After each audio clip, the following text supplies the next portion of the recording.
The first thing a prisoner in a medieval jail would notice is the cold, damp stone underfoot. Unlike the orderly penitentiaries of modern imagination, medieval prisons were less about rehabilitation and more about confinement and control. Often attached to castles, city halls, or monasteries, these cells were dark, windowless, and reeked of stale air, human waste, and fear. A day in prison was not measured by hours on a clock, but by the creaking of doors, the clank of chains, and the hunger gnawing at the stomach. For those incarcerated, every dawn promised not relief, but another trial of endurance. Morning, if it could be called that, arrived not with sunlight, but with the rattle of keys and the shouts of guards. Some prisoners were roused to attend the count or roll call, though it was often performed with a brutal indifference to human needs. Those in the more infamous dungeons, narrow pits or low-ceilinged chambers, might wake in pools of their own sweat, sharing the cell with rats, lice, or worse. Personal space was a forgotten concept. A typical cell could be home to dozens of inmates, each forced to endure the stench, the cold, and the constant scraping of fellow captives. Privacy was non-existent, and with it, dignity. To the medieval mind, such discomfort was considered appropriate punishment, especially for those deemed criminals, debtors, or heretics. Food, when it came, was spare and suspiciously meagre. Bread was the staple, a hard, often mouldy loaf, and a small portion of gruel or watery broth. Meat, if available, was reserved for wealthy prisoners or special occasions, and even then, its quality was dubious. Guards were infamous for pocketing portions or selling supplies, leaving prisoners hungry and weak. For many, the first meal of the day might be nothing at all, and those who had no family to provide rations could face days on bare scraps of bread soaked in sour water. Starvation, malnutrition, and disease were routine, and the line between punishment and survival was dangerously thin. Water was a rarity as well. Medieval prisons lacked sanitation, so the same fetid pools and troughs were often the only source of drinking water. Drinking too much could lead to intestinal illness, while drinking too little risked dehydration. Hygiene was impossible. The medieval prison did not provide latrines in most cells. Instead, prisoners relieved themselves in buckets or on the floor, which were rarely emptied. The stench of urine, feces, and unwashed bodies was overwhelming, filling the air with a constant reminder of degradation. In some cases, guards intentionally left the prisoners in filth to break their spirits. Mourning might also bring work or punishment, depending on the status of the prisoner. Debtors might be left idle, chained to walls or posts. Criminals, however, could be put to labour, hauling stone, cleaning dungeons, or assisting in castle maintenance. Punishments were arbitrary. A prisoner could be whipped, forced into a standing or kneeling position for hours, or subjected to other humiliations for minor infractions, like talking too loudly or failing to follow orders.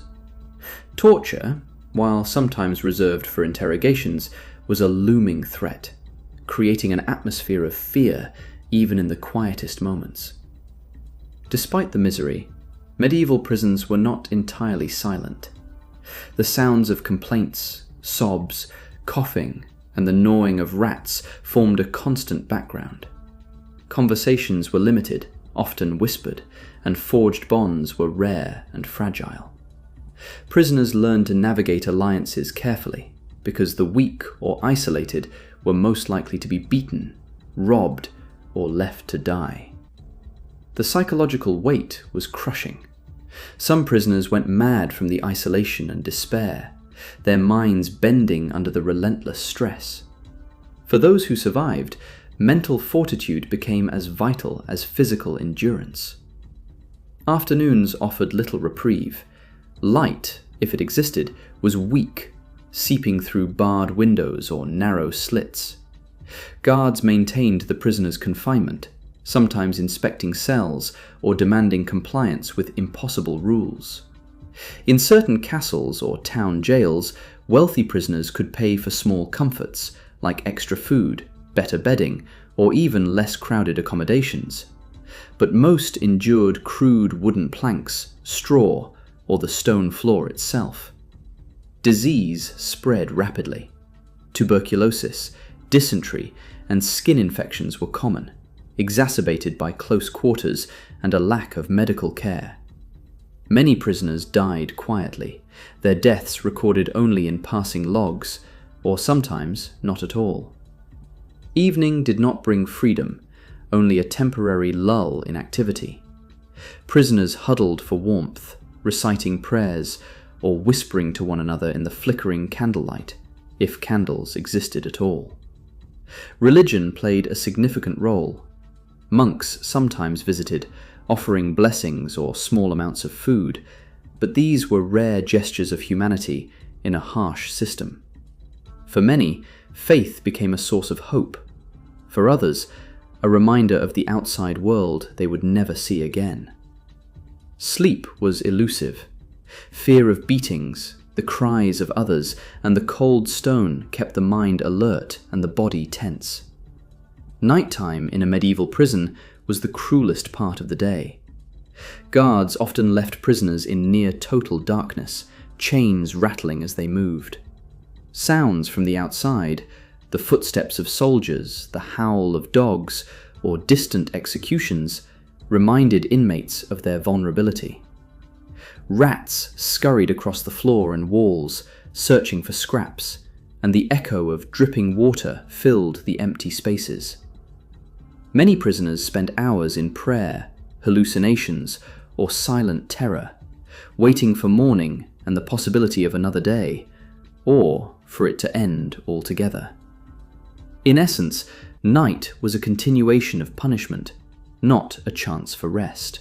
Occasionally, prisoners might receive visitors, such as family members or legal representatives. Yet these moments were heavily restricted, and in many cases, the authorities used visits to intimidate, extort, or humiliate. Wealthy or well-connected prisoners could improve their conditions slightly, while the poor were left to rot. Communication was a tool and a weapon. A whisper of defiance could bring pain, while silence might be the only protection. Every action, every word, was a calculated effort to survive. Throughout the day, prisoners also witnessed the morbid rituals of medieval justice. Executions, floggings, or public humiliations often took place near or within sight of the prison walls. These events served as warnings, reinforcing the absolute power of authority. The prisoners learned that their lives hung by a thread, and that survival depended on obedience, cunning, or divine favor. The psychological toll was immense, shaping the prisoners' behavior and outlook, often leaving scars deeper than any physical wounds. As the sun, or what passed for it, rose again, the cycle continued. There was no promise of release, no certainty that the next day would be better. Medieval prison life was a test of endurance, resilience, and sheer luck. Death was ever present, whether from disease, starvation, or corporal punishment. Those who survived emerged hardened, broken, or profoundly changed.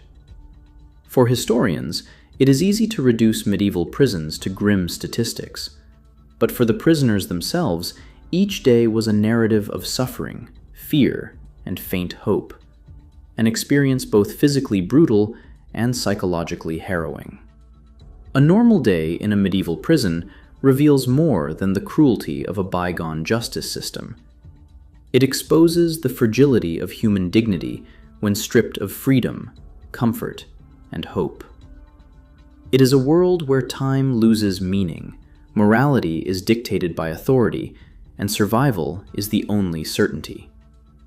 Yet, Amid the darkness, some prisoners found resilience, friendship, or faith, showing that even in the harshest conditions, the human spirit could persist. For modern observers, this reality is both fascinating and terrifying. A reminder that what we consider normal life today is the result of centuries of social, legal, and moral evolution.